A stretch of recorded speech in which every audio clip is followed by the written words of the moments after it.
So, welcome back today in English. Nobody has expected this. Yeah. Maybe we get a couple new viewers because Hopefully so. Hopefully so. It seems you guys have got a really good thing here. So yeah. yeah, you like it? Yeah, I think it's great. Yeah, you might want to visit us to show me how to play shooters. Yes. Nice. So now we will go into the shooter again, but you will play to show off a little bit, to show how it really has to look like. And before that, a couple questions. So there was a question in the chat room. How much will the game be in the shop? I'm not sure, and I don't want to give an answer just in case. Just about how much? My personal assistant is writing the information out right now. That's okay, right? So it'll be £29.99. Yeah. I'm not sure what that is in euros. I think about 37 euro, right? Yeah. And yeah, it'll be on Steam, Xbox One, PS4. Okay, cool. Another question was, where do you have that great T-shirt from? This shirt, which is graciously showing off my physique, is a dev T-shirt, so you cannot buy these. But I'm sure if you were to tweet Beyond Flesh and Blood Game, if there was enough people tweeting, I'm sure our marketing department would start making them. Yeah, so you have to get more people to tweeting about the game. Nice. And another question, wait. Do you lose health when you fall from high platforms? No, there is no fall damage in this game. No fall damage. No. All right. And which games served as an inspiration for you? For me personally, or for the game? Yeah, for the developers team, but also for you personally. For this game, we kind of looked at. It wasn't necessarily games per se. It was more. We're all children of the '80s, so we all grew up watching '80s action films. Yeah. So like, I'm not going to name any, but yeah. So they definitely had an inspiration on kind of the violent aspect of the game. But in regards to like actual games and that inspire me as a developer, I mean, I play a lot of things. As a developer, as a designer, you kind of have to play a lot of things just to keep your eyes open and see what people are doing. Yeah. And, I mean, the Uncharted series definitely is a fantastic game series. Naughty Dog make fantastic games, so they're one of my faves. All right, and from the perspective of a level designer, what game has a great level design? Uncharted, obviously, maybe, if you like it that much? Uncharted have really good level designers. Yeah. They do a lot of things right, and they get praised for that accordingly. For me personally, a lot of the Doom levels, the original Doom, the guys who made that, very, very good. I'm trying to think. There's some shooters, so Battlefield, Call of Duty, they have some, like the multiplayer maps, some of them are really, really good. So you kind of you take aspects from all these different things and get inspired by that, basically. Was there somebody's asking whether the game will be available for Linux? No Linux at the moment. That's not to say we won't do it in the future, but I don't believe there is a Linux version. Okay. Another question about the soundtrack. Was it specially composed for the game, or are these existing songs that you borrowed, so to say? The soundtrack, the music, is all custom made for the game. We have a studio back in the UK that have made a soundtrack for us. This is just one of the tracks. How does it basically work with a soundtrack? So is there somebody who says, I want to have more, let's say, dubstep or more electronic music, and then you go to the studio and say, give us some ideas, and then you check for it? So the lead designers and the lead programmer, they kind of deal with that on their end, but they would go to the guys making the music and go, okay, we need a set piece of music. So say for a piece of the story, we'll need a track that goes in here. Here are the certain themes that are going to happen. So it's going to be moody, it's going to be oppressive, something scary is going to happen. So those musicians will then take that away and go, okay, well, we know all this information, let's write something, and then it gets sent back to us. Yeah. We listen to it, go, okay, that works, that doesn't work, maybe change this slightly. Oh, cool. And it's very much a collaborative process. Do you tell them, for example, also the length a song needs, or you tell them that it has to be loopable for the game? Yeah. So a lot of the music well, in fact, all the tracks in the game are loopable, and that was one of the requirements. And it's actually my job as a designer to go in and go, okay, I want music playing from this point till this point, Yeah. and then something happens and I will change the music. So after a fight is over, the music has to change because Yes. the mood is changing, for Yep. example. All right. Exactly that. Okay, so let's take another look into the game. And while you play, I'll try and watch the chat room in case some more questions appear. Cool. I'll. Oh, do we have audio? Yeah. Okay. So I'm gonna jump out of this thing, just to give you a better impression. So, as I was saying before, the movement is very much kind of key to the game. So this guy, he's very quick when he wants to be. He can jump, he can dash. One of the cool things that we've got in the game is if he jumps, dashes, and aims, he actually goes into slow motion. Ah, cool.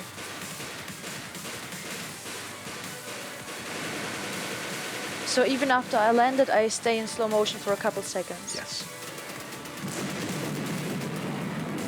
So, apparently there's the pilot. He got ejected, and he is now dead. So you can take over the machine now. No, not that one. No. Okay. Although that would be a cool feature. I don't see why we wouldn't do that. Maybe we'll add that. Okay. So I think at this point in the demo, if I was to die again, I think the level will be over. So I'll try my best not to die. Have I died already so many times? No. That's impossible. Missiles ready.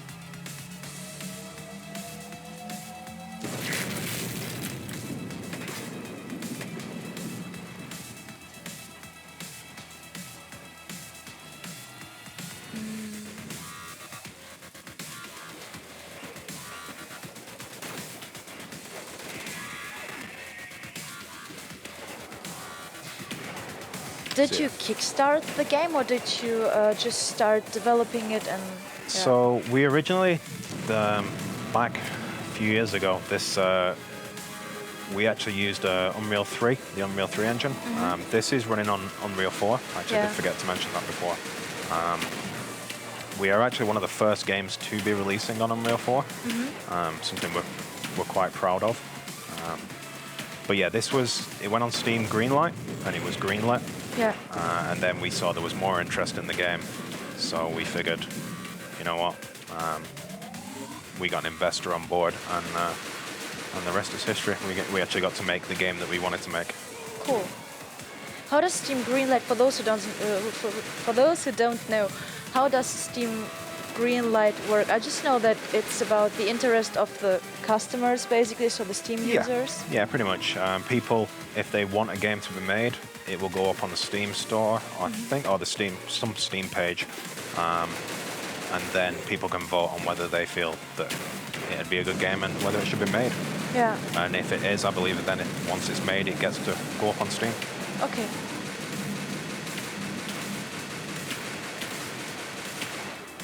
So we've got It looks a lot better when you play it. Like I said, I have had a bit of practice. I may have played this once or twice before. So what I'm doing at the moment is basically looking around, keeping a height advantage. Yeah. So the enemies, so I don't get shot from behind, basically. Let's see if we can find someone who's separated. Compared, also. Oh, go on. No, you continue. It's fine. So this guy, I've locked onto him. He's following him. So when he takes cover, a minute. Dash across. Nice. Into his place.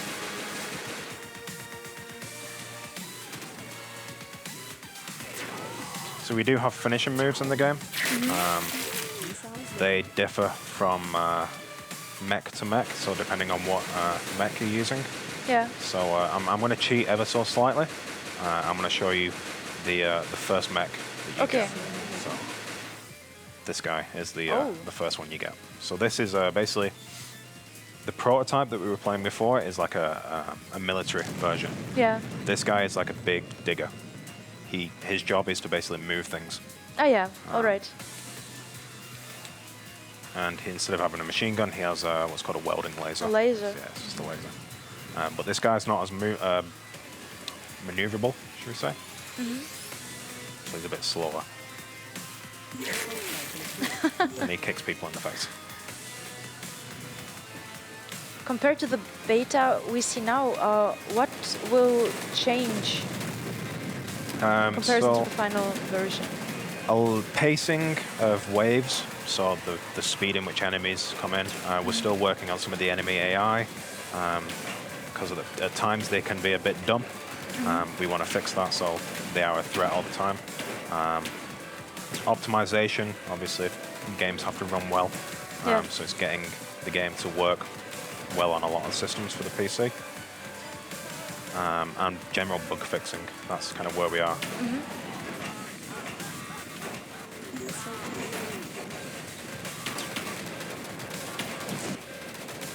So I'm going to switch back to my prototype. Oh, has it been destroyed, the robot now? No, I just I switched. I'm cheating slightly, using dev controls. Okay. So we got quite a few guys in here now.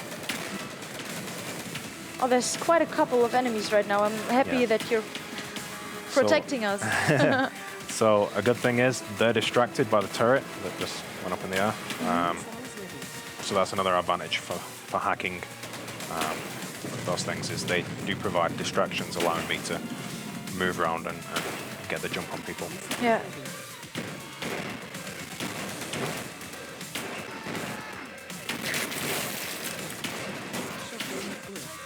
How many weapons will I be allowed to carry with me?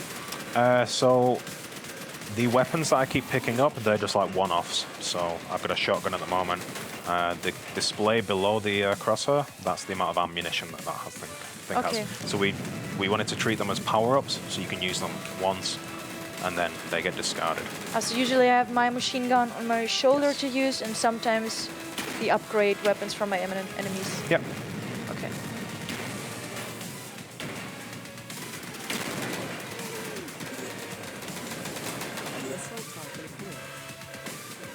Just trying to pick this pole up.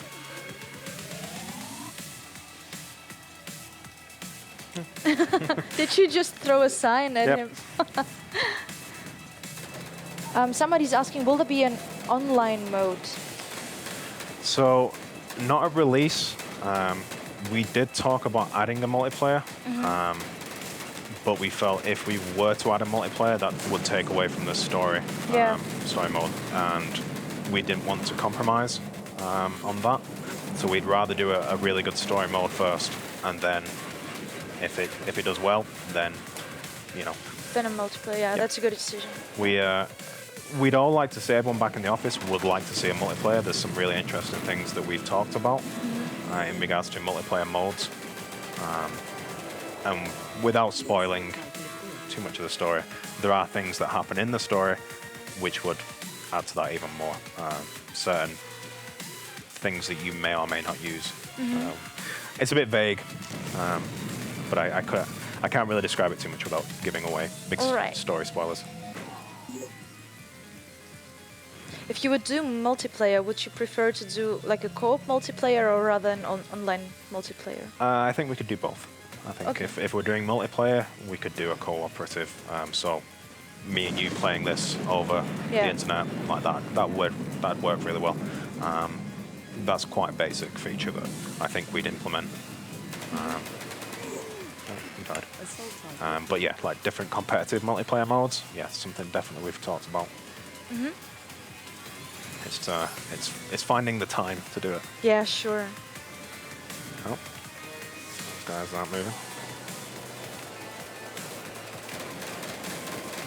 But they're beyond the map, aren't they?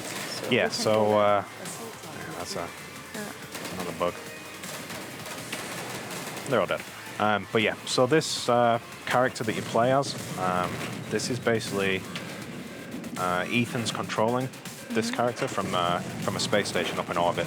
right, yeah. So throughout the story missions, you will be tasked with going through Manchester and basically putting up signal towers that transmit a signal to allow you to continue to move around the city. Because if I was to go outside of a signal radius, I start getting Ah, yeah, that explains it. Okay. It's like when you lose wireless on your phone. Yeah. It's really annoying. So I would have to find a signal tower here and activate it so I can continue to the next area. Yeah. Okay.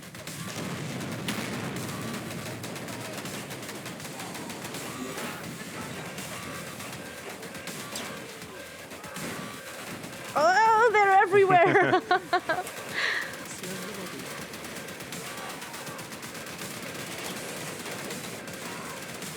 But you don't seem like you're missing the function of hiding because you just dash away and it's quite a fast game. Yeah, it's very much you got to move all the time, otherwise they will get around you and bad things happen. So that guy I've locked on with my missiles. Fire the missiles off. And he's dead.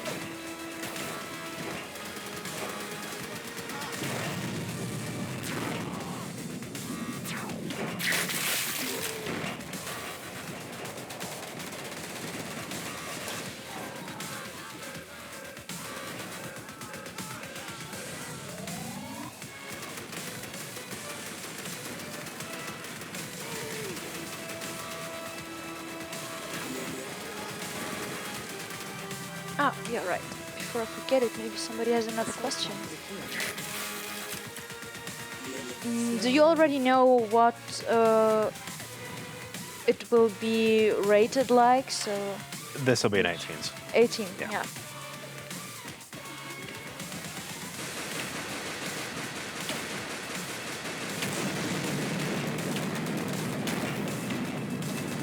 There's too many really cool things that we do in the game, which unfortunately we couldn't do if people under 18 were playing it. So Yeah.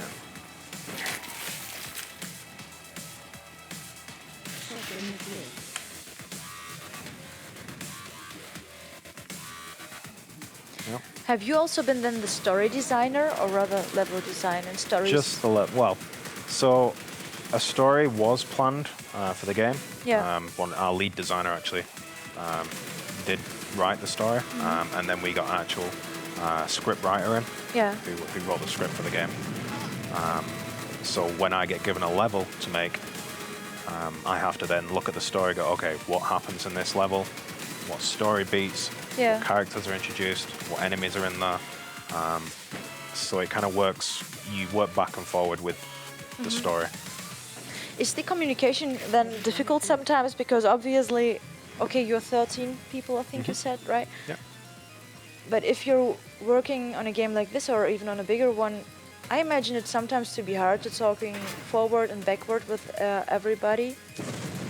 Thankfully, because we're a small team, it's not too bad. I have worked in studios before where there are 100 people working on a game. Yeah.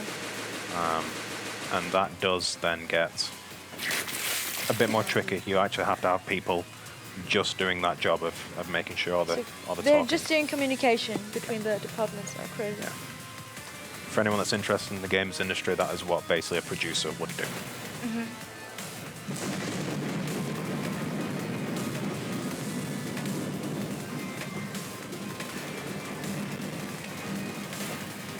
What do you have to be then? Bachelor of Communication or to do this job? What do you have? What qualification do you have to have? So, yeah, I did go to university to do game design. Yeah.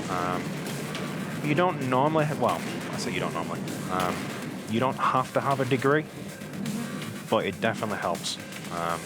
If I was to see two applicants who wanted a job at our company, I'd look at it and go, okay, well, one of them has a degree and their work's similar. That guy's obviously dedicated to wanting to get a job because he spent 3 years and a lot of money dedicating himself to that. So, you know, that definitely does factor into it. But compared to somebody who maybe just has earned working experience during these 3 years, I mean, it's a kind of commitment too, isn't it? Yes, definitely. I mean, first and foremost, you'd be looking at the person's work. Yeah. Is it good? Because normally, if, like, say, an artist, if his work was really good, he's more than likely learn all the tools that he needs to be able to be that good anyway. Yeah. But I mean, I've been in the industry 6 years now, and we have people at the company who were straight out of uni when they first started. So we do have quite a mix of talented people at the studio. Yeah.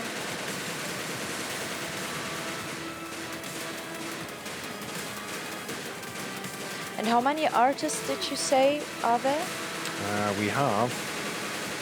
Trying to go through the seating plan in the office now. I think there are 7. Yeah, no, six artists.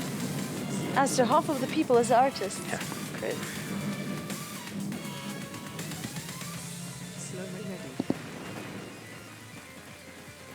Somebody's asking how many different enemies are there in the game? So you have these guys. Basically, this is this level we're playing at the moment is like a VR. Yeah. Yeah, what? A good question. I thought you have some more levels with us. Yeah. Yeah, Okay. we can. Yeah, sure. Let's take a look at another one. Okay. I thought that this one will continue to the next level. It So, does. okay. It does eventually, I believe. I could be wrong on that. This could be the build where it just goes infinitely on. Okay. So, what level do we want to see? I'll actually show 4. Oh yeah. So, what I'm going to show, well, what the stream is going to see now is this place that we're going to be showing off is about 2 minutes away from our office. It's a real life location in Manchester. And it's one of the key things when we were talking about, well, when we were designing the game was which really cool areas of Manchester do we want to show in the game. And it was interesting because we can then go, rather than going on a trip to somewhere where we'd then take pictures and photography and all that. Did you also implement your own office in the game if we're in the same area? No, unfortunately not. Okay. Our office does not make an appearance. Frame link signal is weak, Ethan. Call a tower to help you. Yeah, now this we have area. some daylight as well. Yes, Yeah. this is quite a bright map. But this building on the right-hand side is in Manchester. You can actually see this building. Yeah. There is actually a cinema just inside there. We have orders. You are to continue in a combat support role. UGR reinforcements are inbound. You are to secure the landing zone until the sergeant arrives. So Tower this is online. maybe Waiting for the connection to an be hour established. into the game. Okay. This is one of the first areas that you do come across. And these are the signal towers. So as I was saying before, because I'm losing signal, Okay. so I have to hack this. Now, depending on the area in the game, That drop pod caused quite these will the turn on stir things within amongst the the environment. hostiles. So car Signal alarms will towers go make a off, prime signals will target turn for on, the outside. big light signs will turn I on. think they salvaged the So electronics. they will drag attention Yes. to you. Okay. But you also have environmental puzzles that you need to do when these things are on. So certain things may happen when you turn one on. And as I was saying before, you can hack turrets and that. Turrets are powered by these things. Yeah. Okay. So I can't take a turret before I have not, Yep. switched on my signal tower. So what happens is it becomes a third-person shooter, but we have tower defense elements because you have to defend the towers from enemies. So even would the dogs attack the tower? No, they wouldn't. But the I don't robots think the would. dogs would, no. Yeah. But the rebels would. I'm going to switch out to a different mech. Just because this guy's I do love the prototype.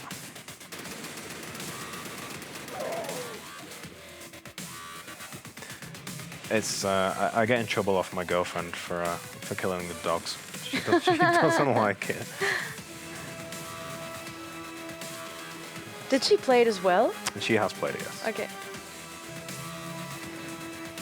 So, as you notice, these guys aren't dressed in white power armor anymore. They're actually rebels.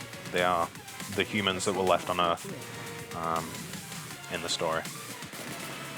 And they are causing trouble, or why are we fighting for the storyline? Why are we fighting the humans? that So have the been character you left play as, Ethan, he works for the UGR, which is all the governments, and they come back to Earth, and all the basically the rebels here never left Earth. They were all the basically all the poor people in England got left behind. Those without any government connections, so they got left behind on Earth. A few generations passed, and basically the rebels here, they don't really like the fact that the UGR have come back and start taking over everything that they've worked hard to build.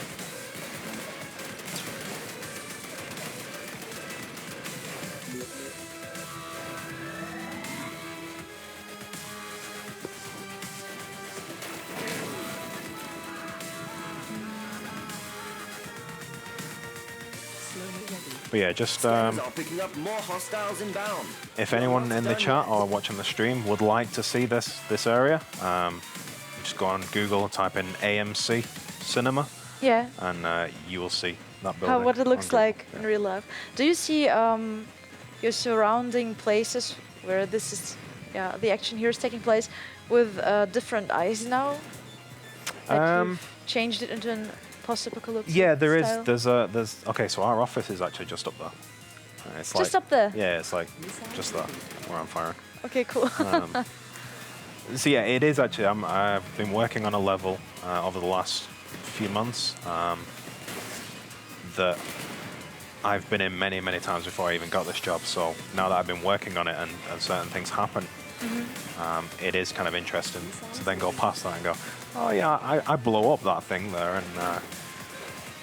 and I do jumps from those two buildings. So that's interesting.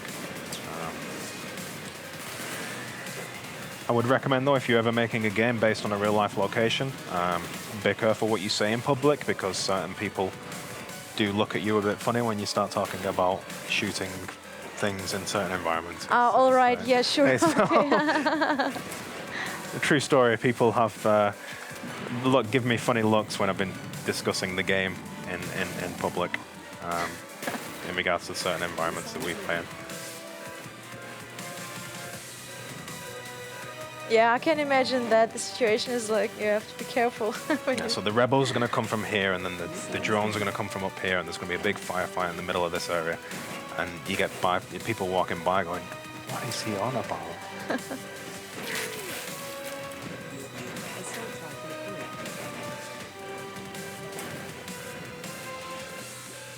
So yeah, the two kind of levels that I've shown off, they are very much combat focused.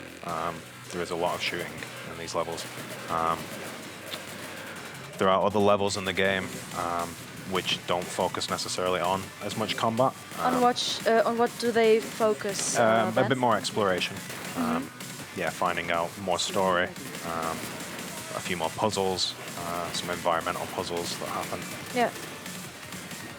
What will be the balancing between arena fights and story playing? I mean, we are a shooter, so you are going to be doing a lot of shooting people. Yeah, sure. But we do feel that it is important to mix it up, so it isn't just constantly shooting people, because that eventually does get boring. So I'd say maybe 60-40, maybe no. Yeah, 60-40, 70-30. 60 fighting and 40 exploring.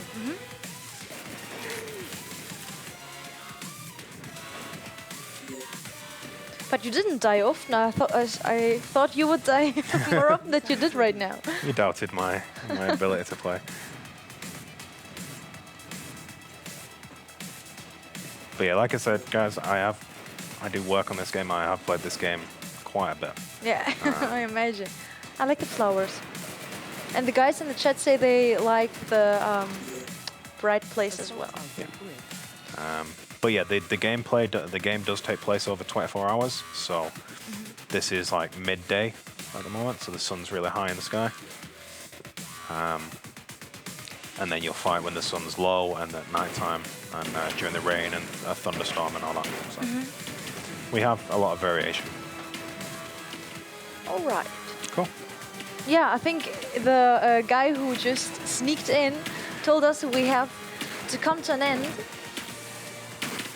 already. Yeah, I think for me time passed quite fast, and I'm happy you told us so much about developing and your work. It was very interesting for me. Thank you for having us. I hope the stream enjoyed it.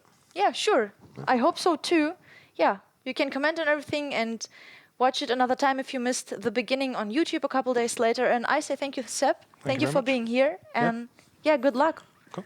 Yeah, see you.